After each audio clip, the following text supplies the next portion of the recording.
अस्सलाम वालेकुम, एस्ट्रो साकिब और खुशामदीद। ये तस्वीर देखें।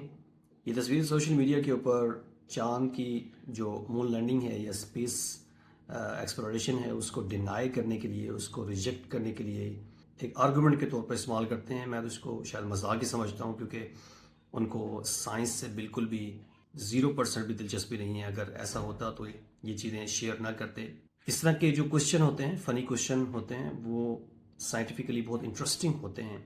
मैं आपको एक्सप्लेन करूंगा कि एक स्कूबा डाइवर या एक डाइवर जो है वो कितनी ऑक्सीजन यूज़ करता है, और एक स्पेस सूट के अंदर एस्ट्रोनॉट है वो कितनी ऑक्सीजन यूज़ करता है। इसके ऊपर लिखा हुआ है कि 22 घंटे के लिए एक बैकपैक के ऊपर जो पीछे जो लाइफ सपोर्ट सिस्टम होता है एस्ट्रोनॉट का, वो 22 घंटे के लिए इतनी सी ऑक्सीजन और इतना और 2 सिलेंडर जो है वो स्कूबा डाइवर जो है 1 घंटे में कंज्यूम कर देता है।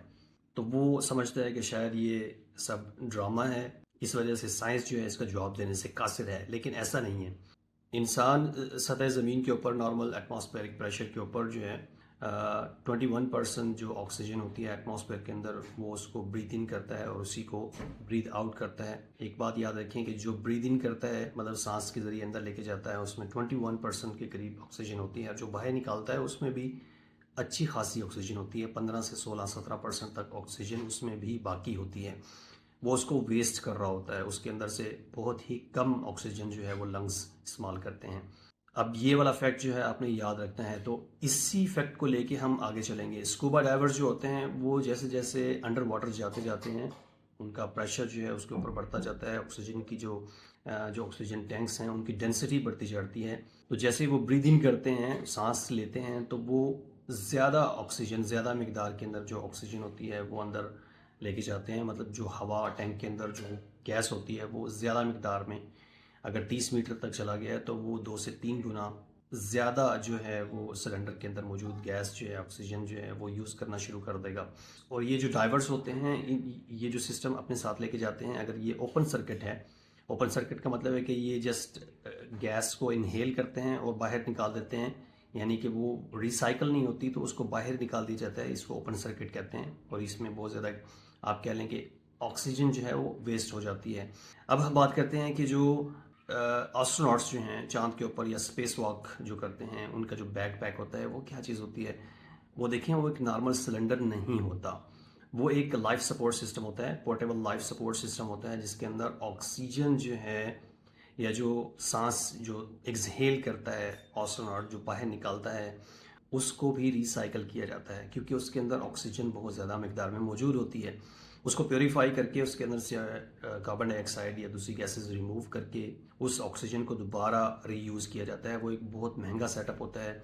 तीसरी ये चीज़ मैं बताना चाहता हूँ कि एटमॉस्फेरिक प्रेशर या जो आपका स्पेस सूट का जो प्रेशर होता है, वो जो अपोलो एस्ट्रोनॉट्स थे उनमें तो जो स्पेस सूट और जो कैप्सूल्स होते थे उनके अंदर प्रेशर जो है ना वो तकरीबन सिमिलर होता था, और वो एटमॉस्फेरिक प्रेशर से तकरीबन 3 गुना के करीब कम होता था। एटमॉस्फेरिक प्रेशर अगर 14.7 psi हम रखें तो उनके उनके जो स्पेस सूट होते थे या जो केबन होता था, जो लूनर मॉड्यूल या दूसरे कमांड मॉड्यूल होते थे, उसके अंदर जो एटमॉस्फेरिक प्रेशर है वो तकरीबन 4 से 5 psi के करीब रखा जाता था, और उसके अंदर यूजुअली 100% ऑक्सीजन यूज़ की जाती थी। तो आप ये देखें कि लो प्रेशर के ऊपर प्योर ऑक्सीजन का इस्तेमाल कुछ देर के लिए, कुछ अरसे के लिए किया जा सकता है, और अपोलो प्रोग्राम के अंदर, मरकरी या जेमिनी प्रोग्राम के अंदर एस्ट्रोनॉट्स ऐसे करते रहे हैं। और अभी भी जो स्पेस सूट होते हैं, क्योंकि उनको थोड़ी देर के लिए बाहर निकलना होता है, तो उसके अंदर 100% ऑक्सीजन जो है वो लो प्रेशर के अंदर इस्तेमाल की जाती है। 3 से 5 PS को भी रिसाइकल किया जा रहा होता है वहाँ पे। प्योरीफिकेशन सिस्टम या लाइफ सपोर्ट सिस्टम जो बैकपैक होता है उसके अंदर मौजूद होता है। अब यहाँ देखें कि ये इल्म ना होने की वजह से ये आर्गूमेंट बिल्कुल फॉल्स हो जाता है, बिल्कुल रिजेक्ट हो जाता है कि एक स्कूबा डाइवर अपने 2 सिलेंडर लेके 1 घंटा, और जो स्पेस वॉक करने वाला जो एस्ट्रोनॉट है वो अपने बैकपैक के साथ 22 घंटे जो है वो कैसे सरवाइव कर लेता है। तो 22 घंटे तो नहीं, तकरीबन 8-10 घंटे के करीब ये बैकपैक जो है ये बैकअप प्रोवाइड करता है, लेकिन इसको भी लूनर मॉड्यूल के अंदर जाके इसको रीफिल किया जा सकता है। तो बेहतर यही है कि अगर आपको कोई चीज़ समझ नहीं आ रही तो उसके बारे में क्वेश्चन करें और उसको तलाश करें कि इसके अंदर क्या चीज़ है जो मुझे नहीं मालूम, बजाय इसके कि आप सीधा सीधा अकीदे की तरह एक चीज़ बना लें कि ये चीज़ गलत है और ये सही है। कीप वॉचिंग एस एस आकी।